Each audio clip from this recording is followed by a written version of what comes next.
What's up guys, welcome back to another video. Here today we're going to be looking at the 2011 BMW X5M Forza Edition for this episode of Build Guide. We don't actually have any other engine swaps.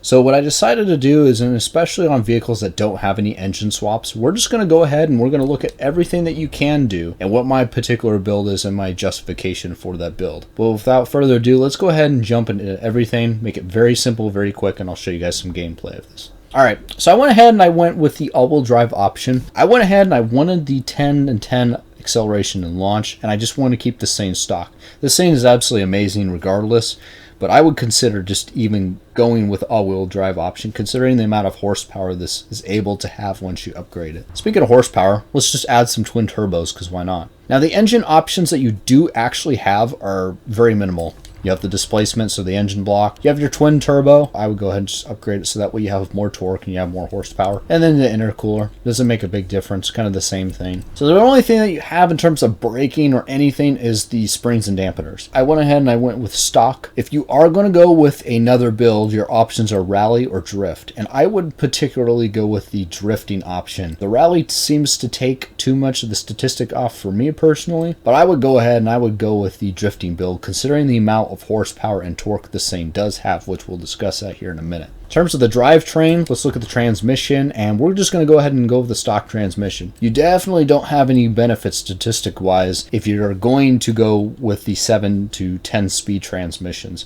It's just not worth it. I would go ahead and just keep it with the stock transmission. In terms of the differential, I'm going to go ahead and go with the off-roading differential, considering that I kind of wanted an all-wheel drive build, something that can go on and off-road. In terms of rims and tires, really the only thing I want to point out here is that I don't actually change the rims. I don't actually change the tire. The stock tires that are on this are suitable anyway. Power, we're looking at 1,913 horsepower, 1,182 foot-pounds. With the weight, we're looking just shy of 3,000 pounds. You can make a drifting build out of this, but you could also just send this thing wherever you want to go, which is really, really awesome. With that being said, too, we're going to go ahead and look at the acceleration and speed specifically. So if we look at our 0 to 60, we're looking at 3.925 seconds.